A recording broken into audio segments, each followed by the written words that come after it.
بسم الله الرحمن الرحيم۔ السلام علیکم ورحمۃ اللہ وبرکاتہ۔ ناظرین خوش آمدید آپ کے اپنے یوٹیوب چینل علم خاص پر، جہاں ہم لاتے ہیں وہ کہانیاں جو صرف تاریخ کی کتابوں میں دفن نہیں بلکہ ہمارے دلوں اور ایمان میں زندہ ہیں۔ یہ داستان ہے ایک مسجد کی جس کی دیواروں پر وقت نے خاموش چیخیں لکھی ہیں، جہاں تاریخ، سیاست اور عقیدہ ایک دوسرے سے ٹکرا گئے۔ آج ہم بات کر رہے ہیں گیان واپی مسجد یعنی علم کا کنواں، جسے ایک طرف بابری مسجد کا دوسرا باب کہا جا رہا ہے اور دوسری طرف ہزار سالہ حق اور سچ کی لڑائی۔ ناظرین، تاریخ ہمیں بتاتی ہے کہ یہ مسجد سن 1669 عیسوی میں مغل بادشاہ اورنگزیب عالمگیر نے بنوائی۔ مقام کاشی، موجودہ وارانسی، وہ جگہ جو صدیوں سے ہندو عقیدے کے لحاظ سے انتہائی مقدس سمجھی جاتی ہے۔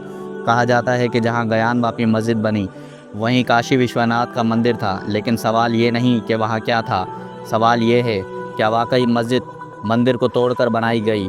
کئی مورخین لکھتے ہیں کہ اورنگزیب نے یہ مسجد اس وقت تعمیر کروائی جب وہاں ہندو شدت پسندوں نے اسلامی تعلیمات کے خلاف بغاوت کی تھی۔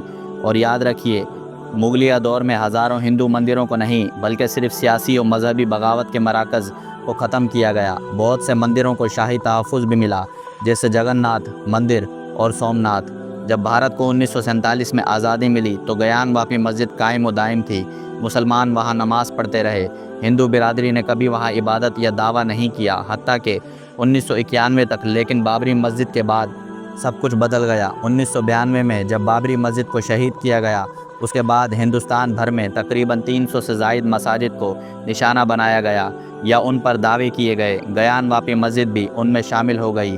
1991 میں بننے والا عبادت گاہ ایکٹ کہتا ہے 1947 میں جو جگہ جس مذہب کی عبادت گاہ تھی وہ ویسی ہی رہے گی، لیکن پھر بھی گیان واپی مسجد پر دعویٰ کیا گیا کہ یہاں مندر تھا، ہمیں پوجا کا حق چاہیے۔ 2021 میں وارانسی کی عدالت نے اجازت دی کہ گیان واپی مسجد کا ویڈیو سروے کیا جائے۔ سروے ٹیم مسجد کے وضو خانے میں پہنچی، جہاں ایک ڈھانچے کو شیولنگ کہا گیا، جبکہ مسلمان کہتے ہیں یہ وضو خانے کا پانی نکالنے والا فوارہ ہے۔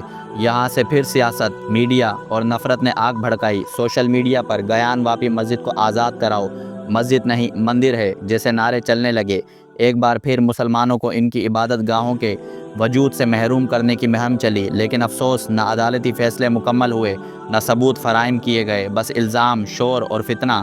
اسلام سکھاتا ہے کہ مسجد ایک بار بن جائے تو وہ اللہ کی ہوتی ہے۔ حضرت عمر رضی اللہ عنہ کے دور میں بھی ایسے مقامات آئے، لیکن انہوں نے تصادم کے بجائے حکمت کو اپنایا۔ مسلمان مسجد کا دفاع ضرور کرتے ہیں، لیکن امن، قانون اور دلیل کے ساتھ۔ ناظرین، یہ صرف مسجد کا مسئلہ نہیں، یہ ہماری شناخت، ہماری تاریخ اور ہمارے حق کی لڑائی ہے۔ ہمیں جذبات کے بجائے علم، اتحاد اور شعور سے لڑنا ہے۔ یہ صرف گیان واپی کی دیواریں نہیں جو بول رہی ہیں، یہ وقت کی خاموش چیخیں ہیں، یہ اسلام کی عبادت گاہ ہے جسے نفرت کی آگ میں جلایا جا رہا ہے۔ مزید ایسی حقیقت پر مبنی ڈاکومنٹریز دیکھنے کے لیے سبسکرائب کیجیے ہمارا چینل علم خاص۔ ویڈیو پسند آئے تو لائک کریں، شیئر کریں اور کمنٹس ضرور کریں تاکہ حق کی آواز خاموش نہ ہو۔